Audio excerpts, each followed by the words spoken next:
Mesdames et messieurs, bonjour et merci de nous rejoindre sur Carré Politique, votre émission de décryptage de l'actualité nationale sur BNews. Nous parlerons dans ce nouveau numéro de la série de rencontres que le chef de l'État, Patrice Talon, a eu notamment avec l'ancien président Nicéphore Dieudonné Soglo, les anciens présidents de l'Assemblée nationale et même celui en exercice actuellement et tout dernièrement dans l'après-midi du lundi 13 juin dernier avec son prédécesseur Boni Yayi. Quelle est la pertinence, sinon l'impact de ces sujets que ces sujets peuvent avoir sur l'atmosphère politique, surtout avec l'annonce du chef de l'État sur la création d'un cadre de concertation entre les anciens présidents et le président en exercice. Les confrères Sergino Lokossou et Cyriaque Tekeno sont déjà en plateau avec moi pour en débattre. Cyriaque Tekeno, bonjour. Bonjour Paul Daroumbe, bonjour mesdames et messieurs les internautes de BNews TV. Je rappelle que vous êtes le directeur de publication du quotidien Émergence Info. Vous faites le débat ce matin avec Sergino Lokossou. Sergino, bonjour. Bonjour Paul, bonjour à tous. Vous êtes le directeur de publication du quotidien Vive d'Afrique. Je le confirme. Vous avez suivi les dernières rencontres que le chef de l'État a eues, notamment avec Boni Yayi, Nicéphore Dieudonné Soglo, les anciens présidents du Parlement. Quelles sont vos impressions? Mes impressions sont de très bonnes impressions par rapport à ces échanges, à ces discussions qui ont eu lieu entre l'actuel locataire de la Marina et les anciens présidents de la République, Nicéphore Dieudonné Soglo, et puis après Boni Yayi, mais avant, les anciens présidents de l'institution. Je pense que quand vous suivez un peu l'actualité, l'objectif, c'est la cohésion, la décrispation de l'environnement ou de sociopolitique du pays. Et ces interventions, ou du moins ces invitations, ces rencontres interviennent à 8 mois des élections législatives. Et donc on se dit que le chef de l'État veut travailler à ramener la paix à la maison, parce qu'au-delà de tout, c'est le père de famille qui ramène la paix à la maison. C'est une bonne chose que de rencontrer ces anciens présidents pour échanger avec eux par rapport à des options précises du gouvernement de notre État. C'est, comme lui-même l'a dit, recevoir les conseils de ces anciens présidents pour savoir sur quel pied danser par rapport à un certain nombre de choses de la République. Sur le fait, moi je pense que c'est une bonne chose. À un moment donné, c'est vrai que quand vous jetez un regard dans le passé, il n'y a que les relations entre le locataire actuel de la Marina et le président Boni Yayi n'étaient pas de bonnes relations. Il y a eu quelques clashs entre les deux. Il y a eu une sorte d'animosité, on va dire, entre les deux. Yayi qui a été empêché de sortir de sa maison pendant plus d'un mois. Et l'environnement, tout ce qui a eu lieu en 2019, vous vous souvenez, le sang qui a coulé et tout. Et donc, le chef de l'État aurait compris qu'il faut faire la paix. Il faut faire la paix avec Boni Yayi et ramener la balle à terre, permettre à ce que l'environnement politique, parce que lui-même l'a insisté, il a dit la paix pour politique, le chef de l'État a insisté là-dessus. Je pense que c'est une bonne chose, mais au-delà de ces rencontres, ce qu'on se demande, c'est que les rencontres entre le chef de l'État et les acteurs politiques, la classe, les acteurs sociaux, on va dire, depuis 2016, moi j'ai fait le constat que ça n'a pas produit de fruits. C'est comme si des échéances arrivent, viennent, et le chef d'État essaie de rencontrer les gens pour apaiser la tension, parce que ça ne produit rien. Il y a 8 mois, il a rencontré, je crois en septembre 2021, il a rencontré Boni Yayi, mais depuis, les revendications de Boni Yayi n'ont pas été satisfaites jusqu'à aujourd'hui. Également, des revendications ont été faites par Boni Yayi, on espère que ça sera satisfait. Mais cette fois-ci, c'est que le président de la République a décidé de véritablement travailler à ramener la paix. Il a annoncé la création d'un cadre. Est-ce que ce cadre est opportun ou est-ce que ce cadre est pertinent? Moi, je pense que a-t-on besoin de formaliser un cadre avant de rencontrer les anciens présidents? Nous allons y revenir. Cyriaque Tekeno, cette rencontre n'est quand même pas la première. Sergino Lokossou l'a rappelé, avant cette dernière rencontre-là, il y a eu d'autres rencontres qui ont précédé celle-ci.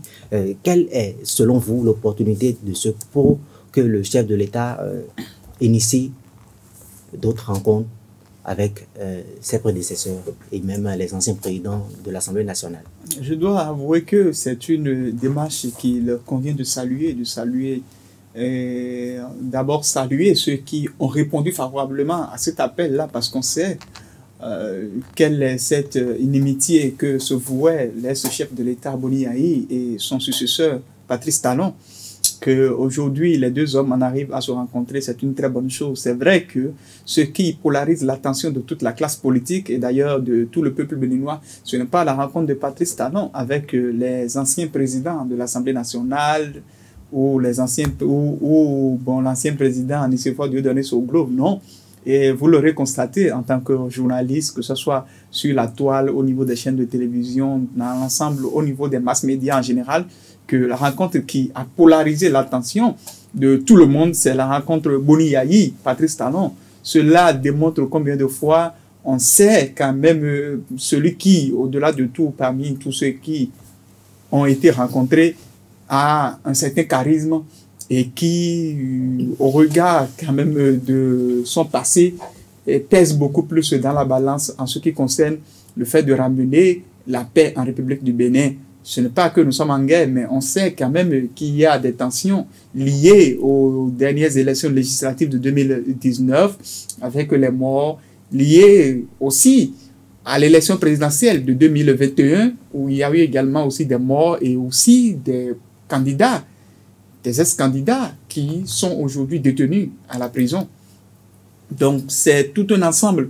Et le fait que les deux hommes puissent se rencontrer, ce qui m'a beaucoup plus attiré, c'est le compte rendu final, parce que de son côté, Patrice Talon parlait de la nécessité pour que les deux hommes auraient évoqué les questions liées à la cherté de la vie, les questions liées à la sécurité et beaucoup d'autres questions. Boni Yayi, dans son intervention, a été précis en parlant des questions liées à la paix. Donc, lorsque Boni Yayi ramène sur le tapis ces questions-là liées à la paix, on voit que tout droit, il fait quand même référence à cette doléance de sa rencontre de septembre dernier avec le président Patrice Talon, au cours de cette rencontre de septembre où il avait évoqué le retour des exilés politiques, mais aussi la libération des détenus politiques, à savoir notamment Rikat Madougou et Joël Aïvo.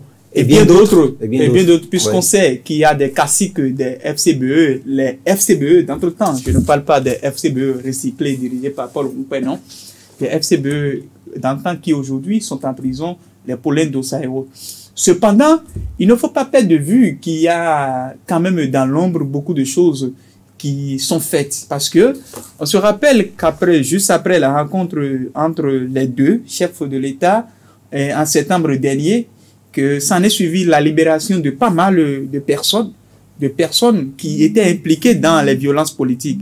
Et lorsque je parle de ces personnes-là, c'est qu'il s'agit quand même des gens comme Alessandre Routondi, mais Tameyon, et bien d'autres jeunes qui avaient été arrêtés quand même au cours de ces violentes altercations. Mais nous n'allons pas associer, nous n'allons pas lier cette libération-là aux doléances de Boni Yayi, puisque ça va donner à croire que l'exécutif a son mot à dire dans le judiciaire. Je crois qu'il faut quand même, disons, ça dit, il faut pas se leurrer, en fait. Les questions politiques se règlent de façon politique. Il faut pas se voiler la face.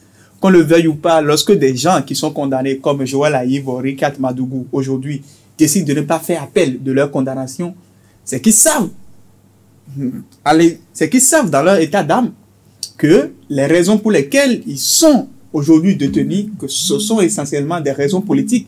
Et lorsque des gens sont libérés, même pas plus tard qu'hier, des gens ont été libérés dans l'affaire Tawes. Donc posons-nous la question de savoir pourquoi est-ce que le principal a accusé même Tawes, après son mea culpa, son pardon et autres, demander au chef de l'État que lui-même ne soit pas inquiété et que ce soit les autres qui soient en prison. Et hier, ils ont été tous libérés. Une vingtaine de personnes, à peu près, ont été libérées. Donc aujourd'hui, nous sommes dans un environnement où Patrice Talon est en train de poser des actes forts. C'est vrai que les élections législatives de 2023 s'annoncent. Est-ce qu'il posera un acte fort avant la tenue de ces élections, certainement pour pouvoir apaiser la tension politique dans le pays, ou bien il attendra le lendemain de ces élections-là pour pouvoir poser encore des actes forts? Peu importe, aujourd'hui, ce qu'il faut saluer, c'est qu'il y a quand même, disons, une démarche pacifique qu'il est en train d'entreprendre, surtout cette rencontre vis-à-vis de Boni Yayi avec Boni Yayi, et peut-être l'autre avec Nicéphore Dieudonné Soglo, pourront certainement produire des fruits. Pourquoi pas un retour de Léari Soglo? Pourquoi pas d'ici là, la libération de certaines grandes figures de l'opposition, surtout du parti, les démocrates, les Paulin Dossa et autres, qui sont toujours en détention. Donc, certainement que nous allons l'encourager à être sur le bon chemin, puisque aujourd'hui, qu'on le veuille ou pas, c'est lui qui détient le pouvoir, c'est lui qui a cette possibilité-là de pouvoir gracier, de pouvoir quand même, disons, jouer, de ne pas plaider pour que des gens qui sont détenus pour ces questions politiques soient libérés. Donc, nous ne pouvons que l'encourager. Si par le passé, des rencontres n'ont pas produit de fruits, certainement que ces dernières rencontres qui ont eu lieu, nous allons espérer qu'elles produisent de meilleurs fruits par rapport au précédent. Cela reste à votre espérance. Sergino Lokosso, sorti de ces rencontres, Patrice Talon a annoncé également la création d'un cadre formel de concertation entre les anciens chefs d'État et tout président en exercice. Depuis lors, plusieurs réactions ont été lues. On a lu la réaction de Nourenou Achadé, le vice-président du Parti Les Démocrates, qui a dit que ce cadre-là est inopportun et que ça ne répond à rien et que c'est une façon pour le chef de l'État d'empêcher les anciens chefs, les anciens présidents de continuer à faire la politique quand bien même ils ne sont plus en fonction. Bon, à l'analyse, on peut explorer également la piste de Nourenou qui est allé contre Nourenou Achadé, pardon, qui est allé contre ce cadre de concertation, notamment la formalisation de ce cadre de concertation. Il estime que ça sera une loi de trop. Et je pense que c'est vrai, à mon avis, que pour qu'un chef d'État actuel puisse consulter ses prédécesseurs, il n'a pas besoin d'un cadre formel. Ça dépend de son bon vouloir. On peut demander conseil à ses aînés, pas forcément par une loi. Non, on n'a pas besoin.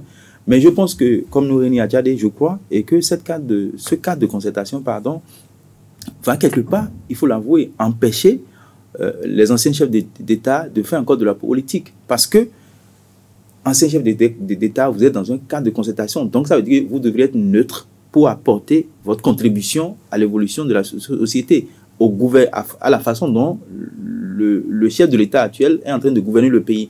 Et donc, pour le faire, il faut forcément se départir de votre collaboration politique. Et donc, moi, je pense que on n'a véritablement pas besoin, le chef de l'État n'a véritablement pas besoin d'un cadre de concertation. C'est vrai, je le rappelais à l'instant que c'est dû au fait que Boni Yayi, quoi qu'on dise, est un homme du peuple.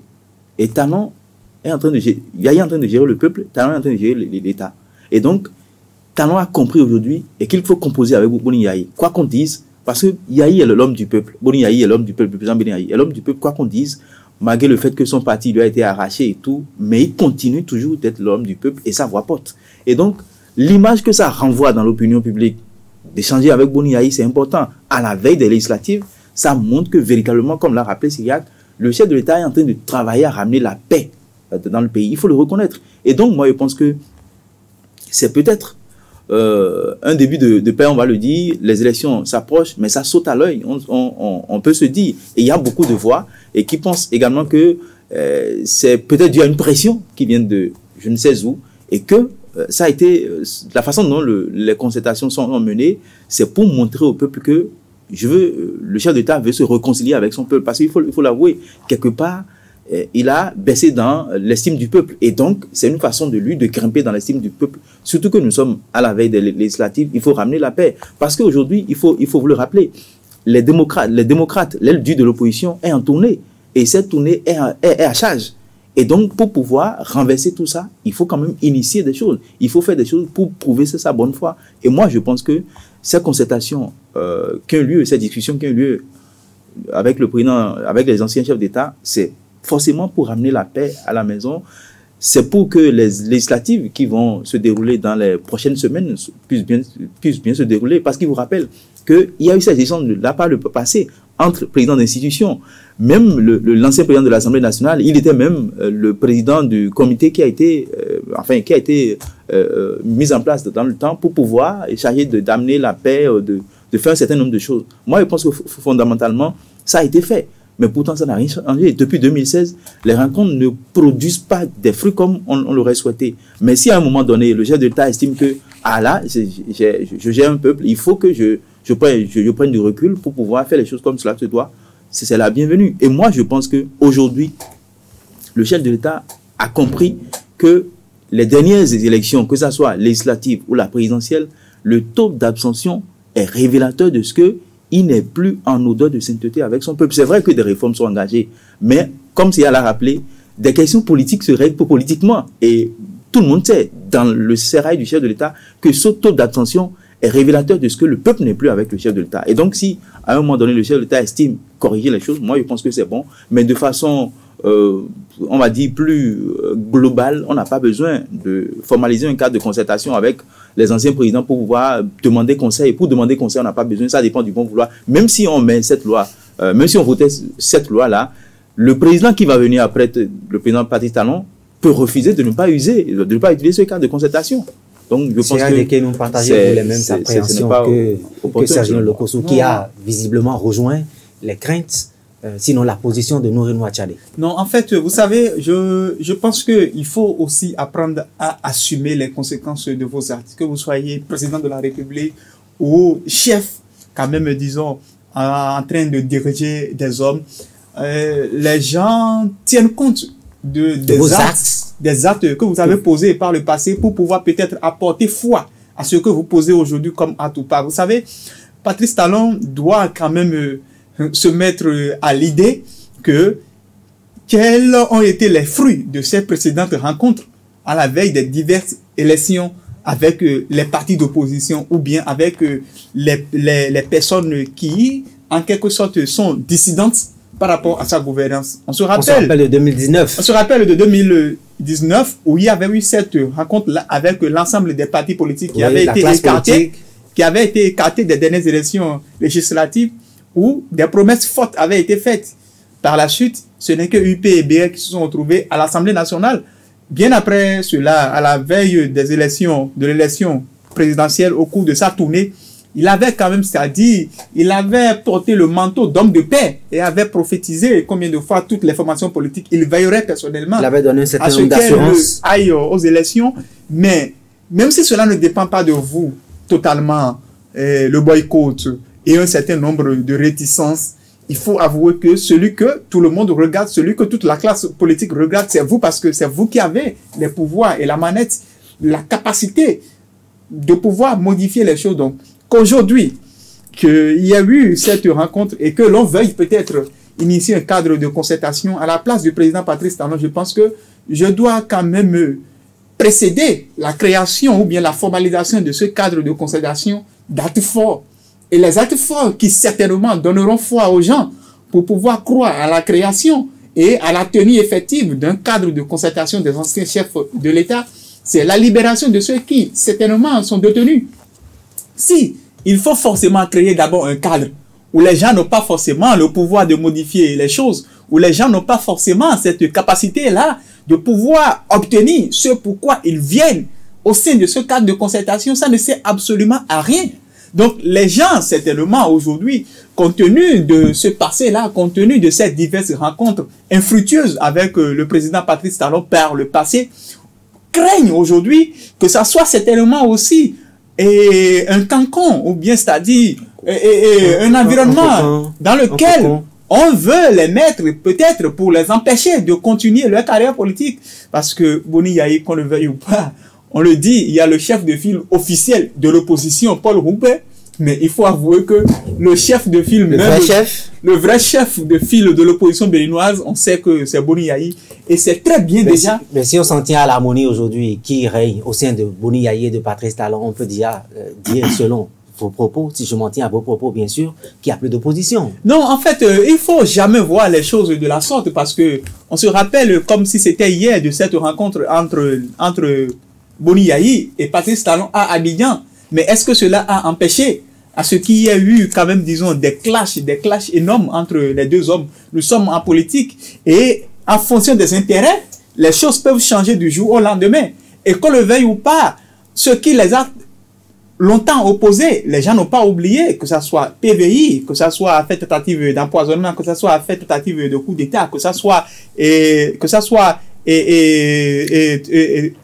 assignation à domicile, assignation à résidence, que ça soit ainsi de suite, c'est-à-dire les gens n'ont pas oublié. Et quand quelqu'un comme Nouremi Achadé parle, Nouremi Achadé, qu'on le veuille ou pas, c'est l'un des bras droits de Boni Yayi. L'ex. Et non, en fait, non, Nouremi Achadé est du parti Les Démocrates.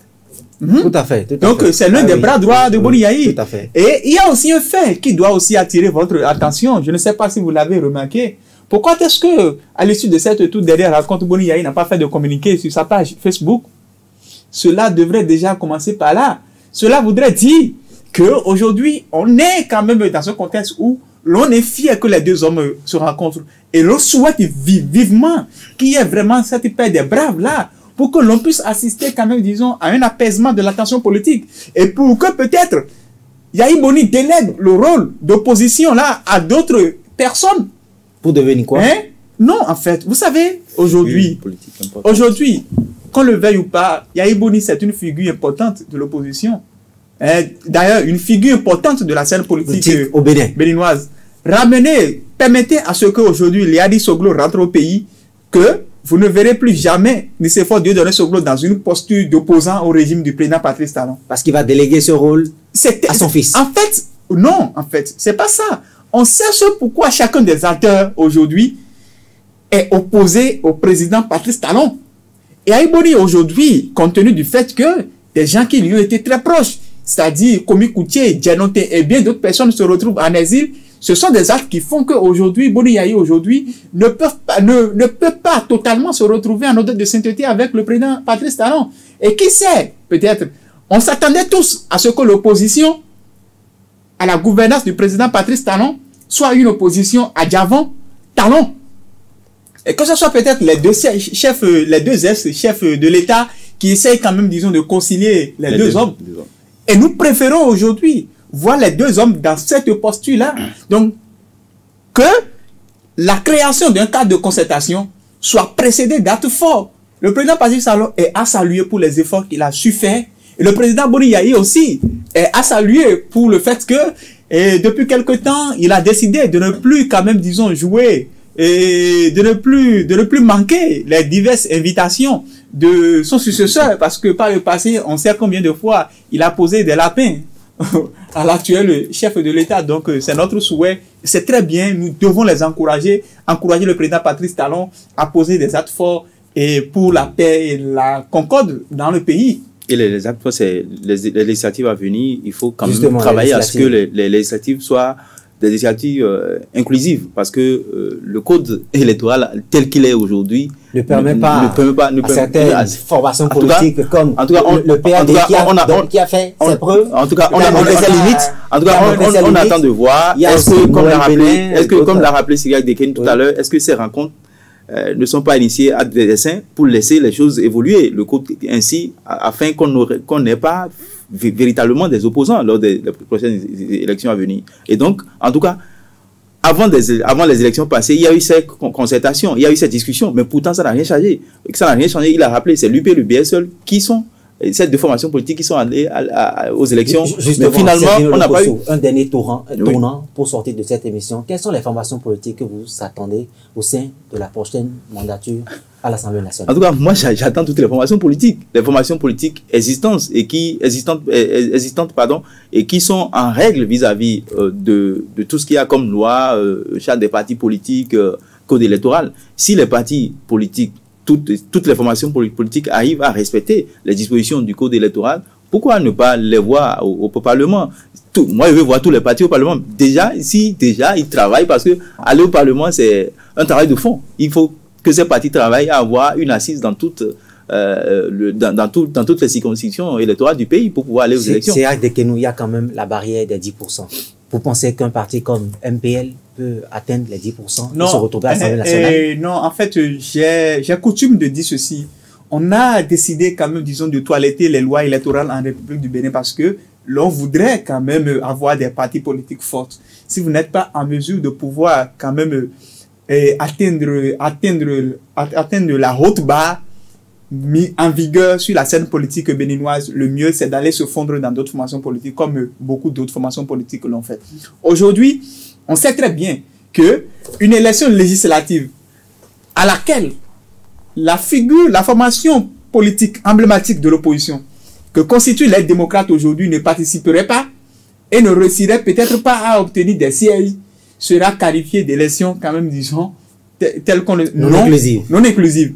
Et d'ailleurs, lorsque vous voyez aujourd'hui les commentaires de la presse internationale, puisque j'ai pris quand même, disons, du plaisir à lire et ne serait-ce qu'à écouter les commentaires sur les médias internationaux, je vois que ce que tout le monde vise aujourd'hui, c'est ces élections législatives. Est-ce que Patrice Talon, aujourd'hui, favorisera, c'est-à-dire la participation effective du parti, les démocrates, ou bien on assistera peut-être à ce à quoi on a assisté lors des dernières élections, lors de la toute dernière élection présidentielle, parce que même si la FCBE participe, on ne perçoit pas la FCBE comme une formation politique d'opposition. Est-ce que ça, c'est pas votre opinion? Ce n'est pas mon opinion. Ce n'est pas mon opinion. Vous êtes un journaliste et vous êtes mieux placé aussi pour lire mieux les commentaires, que ce soit de la presse nationale ou de la presse internationale. Quel est le regard que les autres jettent sur, quand même, disons, une formation politique comme, disons, la FCBE qui souffre du destin de chauve-souris aujourd'hui? Parce que, malheureusement, c'est ça. Nous avons reçu sur ce même plateau plusieurs leaders de ce parti qui ont opposé un refus catégorique à toute appartenance ou à toute possibilité avec qu'on le veuille ou pas aujourd'hui, qui sont ceux qui sont là aujourd'hui et qui en quelque sorte sont perçus par le pouvoir comme des gens qui pourraient jouer les troubles faits. Et si éventuellement une élection inclusive n'est pas organisée, c'est les démocrates principalement. Donc aujourd'hui, lorsque quelqu'un comme Boni Yayi va, on sait que Boni Yayi est scié et toute sa clique sont dans la formation politique, les démocrates. Cela ne veut pas pour autant dire qu'il faut leur donner une carte blanche pour participer aux élections législatives s'ils ne remplissent pas les conditions. Non. Cependant, on sait aujourd'hui que l'on peut créer des conditions favorables à leur participation pour que ça ne soit pas, c'est-à-dire à la veille de chaque élection, on rencontre les gens, et puis on essaie quand même, disons, de les leurrer. Je crois fondamentalement que le chef de l'État a compris que la décrispation... C'est les commentaires qui sortent. Oui. Nous sommes des journalistes non partisans. Donc, nous ne faisons qu'analyser ce qui... Puisque aujourd'hui, écoutez, combien sont-ils qui, en réalité, accordent une véritable foi et à la rencontre Boni Yayi, Patrice Talon?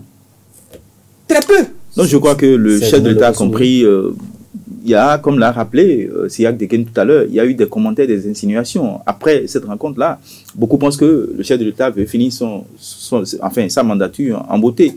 Et d'autres disent que la décrispation doit précéder les législatives qui viennent. Et je pense que c'est très important. Il faut travailler pour qu'il y ait la paix et qu'on ait véritablement, pour cette fois, les partis d'opposition également à l'Assemblée nationale. Siak Dekenou, Sergino Lokossou, merci d'avoir participé à ce plateau. Je rappelle, Siak Dekenou, que vous êtes le directeur de publication du quotidien Émergence Info. Merci d'avoir participé à ce plateau. Sergino Lokossou, merci. Vous êtes le directeur de publication du quotidien Vieux d'Afrique. Je le confirme. Amis internautes, nous sommes à la fin de cette émission. Merci de nous avoir suivis et à bientôt pour un autre numéro de Carré Politique.